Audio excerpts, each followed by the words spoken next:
morning guys. Magluto tayo ng pansit. Napapakain daw si Carlos ng pansit. Pero yung pansit niya, gusto niya na may itlog. Alam niya naman, hindi ako ganun ka-expert magluto. Kaya kayo na mag-adjust ha. May itlog. Pansit na may itlog.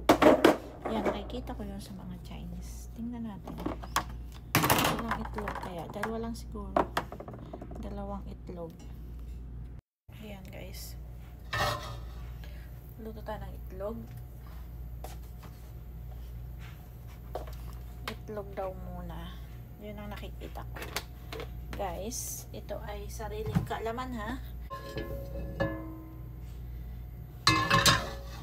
Kayo na ang mag-adjust.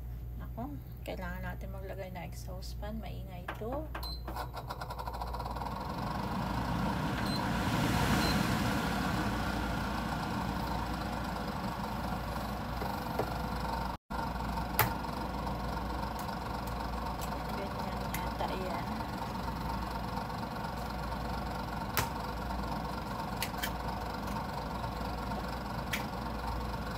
Tatlo pala na ilalagay ko guys. Tapos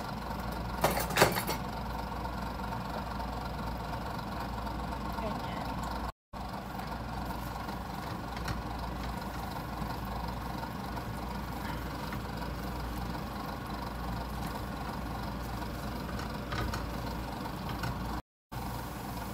Maingay yata yung exhaust pa natin guys.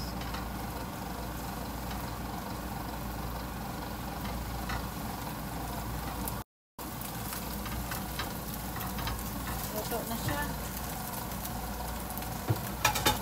Ngayon natin dito muna.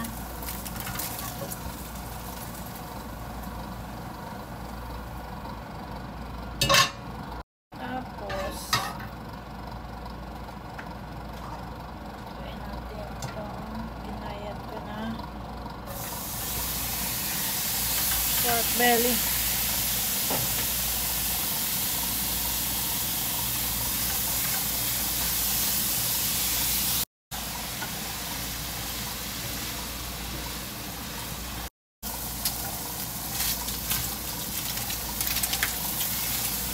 Pumipitik-pitik na siya.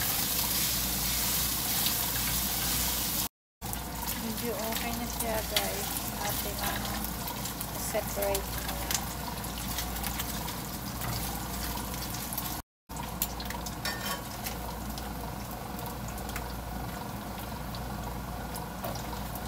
Lumiit na yung cut niya.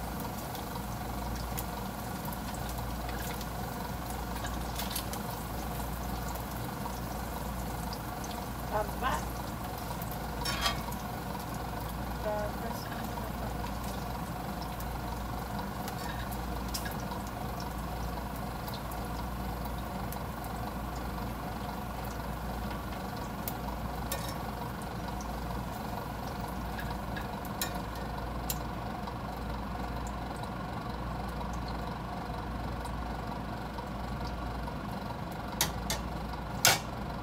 Tapos guys, ilagay na natin ang ating bawang.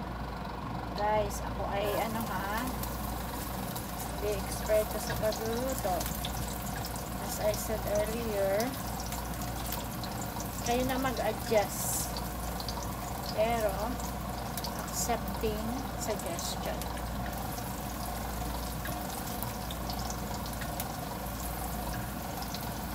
Magpalit tayo ng sandok.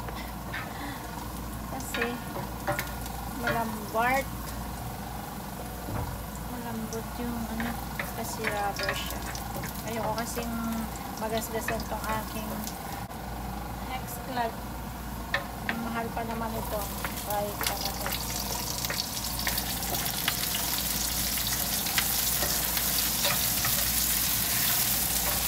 ilagay ko na yung sikuyo. X-Clad. Mahal siya guys. It's on, love.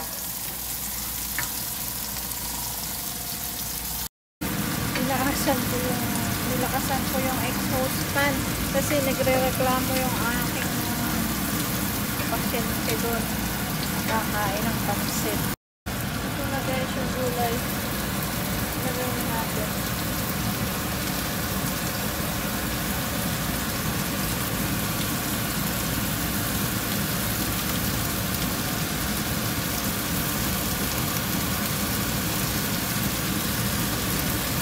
Wala akong cabbage. Ito ay Chinese cabbage yata ang tawag dito.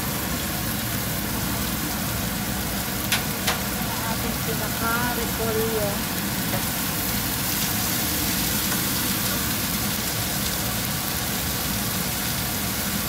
Natin ng toyo. Wala natin ng toyo guys. Okay, toyo.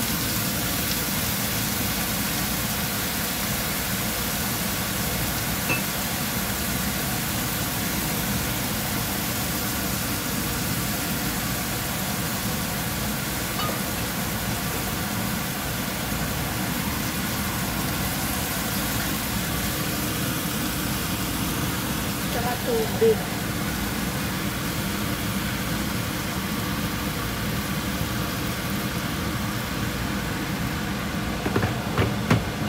Bahaya na yan.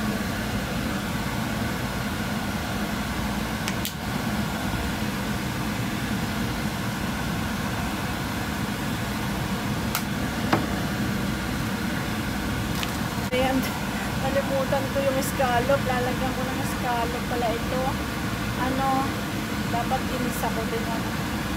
Okay lang. Hila ko na dito mamaya. Iyan ako na.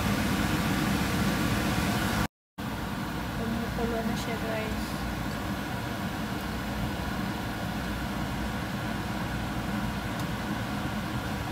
Aalisin natin yung gulay maya maya kasi ayaw ko na madurog yung gulay. Guys, alisin ko na yung gulay kasi ayaw ko ma-overcook.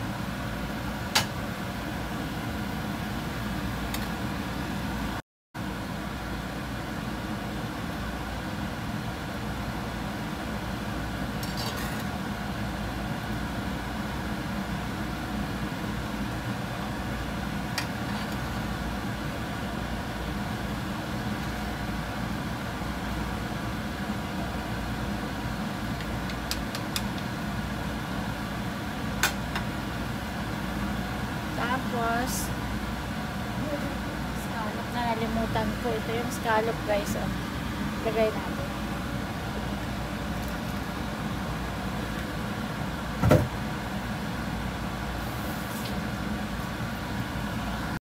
Ilalagay ko ng pansit guys. Bahala siya dyan. Magsiksikan. Maliit yung kawali natin. Tinatamad na maglabas ng malaking kawali. Ayan.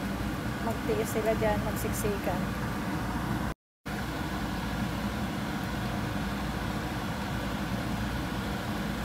Pagkakasyahin talaga natin ito tayo dito sa maliit na kawali.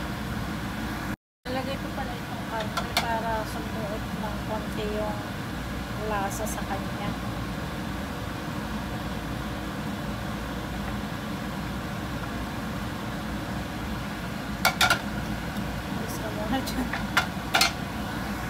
Ayan, nilagay ko siya.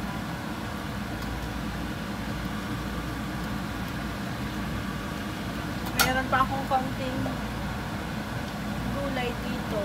Itong gulay na to. Kasi madali itong malambot yung end pa ng end ng gulay. Ano tawag dyan? Madaling maluto. So, hindi ko siya sinabay pag-isa. Dito na. Ano? Punong-puno siya na eh.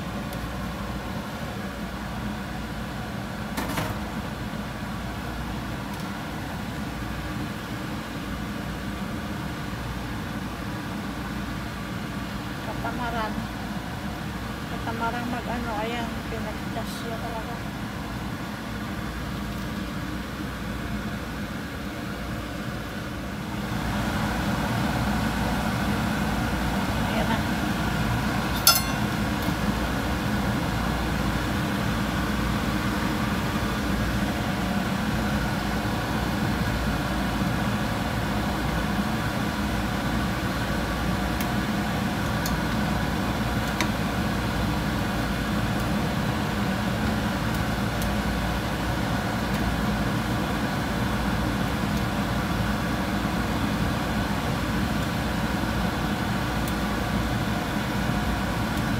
kasya naman. Kaya lang talagang punong-puno siya.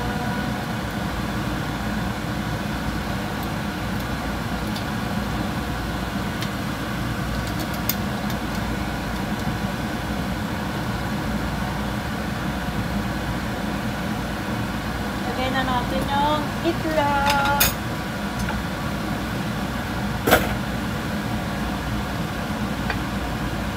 Hindi ko alam kung anong lasa. Yun ang sinasabi ko sa inyo. Eksperimento. Pero mukhang masarap siya, guys. Meron pa tayong gulay na ilalahok. Yung ito.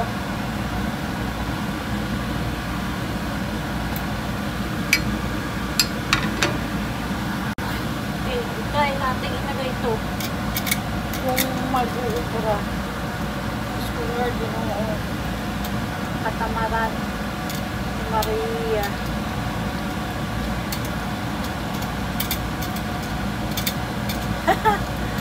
Diba? Paano mo yan hahaluin? Ganyan lang. Pero luto naman na siya. Okay na to, guys. Kain na tayo.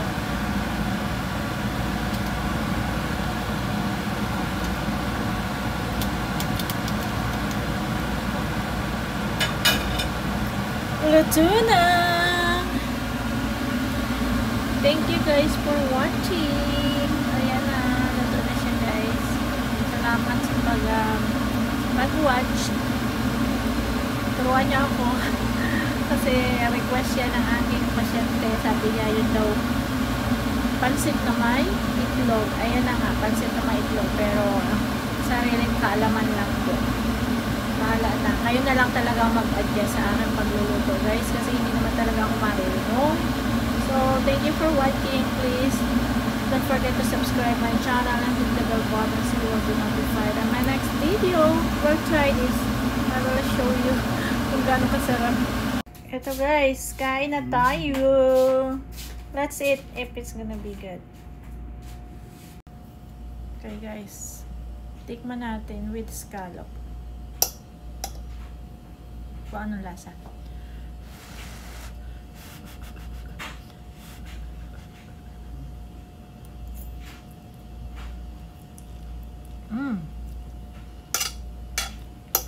Masarap. So, hindi ba ako na magluto. So good. So, hindi try it.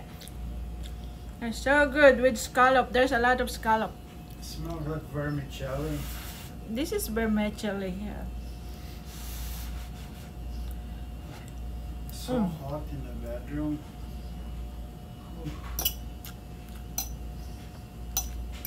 Tama. Good. Thank you. Bye. Kakain na din siya.